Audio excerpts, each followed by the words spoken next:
Ye? Hadda ku yan kanan kadamiya? Wai kun san su waye wayan nan? Wannan forces Ugandan forces ne. Wato sojojin kasar Uganda, kun san me suke cewa? Isra'ila ta ba su dama kawai a sati biyu za su mamaye babban birnin Tehran da kasar Iran. Sun gama shiri za su shiga ma kasar Isra'ila yaki. Za su yaki kasar Iran. Kuturun uban nan. Bari gyara zama. Ana maganan wai kun ɗauka shekarun baya ne? Magana ake ta mizal da mizal fa, ba lambo a ƙasa ba. Ko lambo a ƙasan ne sai dai ku kalli Iran ku kyale ta.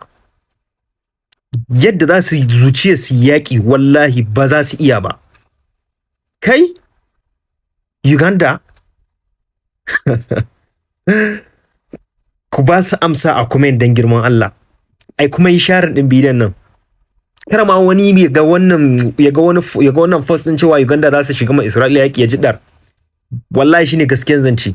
Ba su ba uwar sama ta kasa. Allah ya sa mu dace.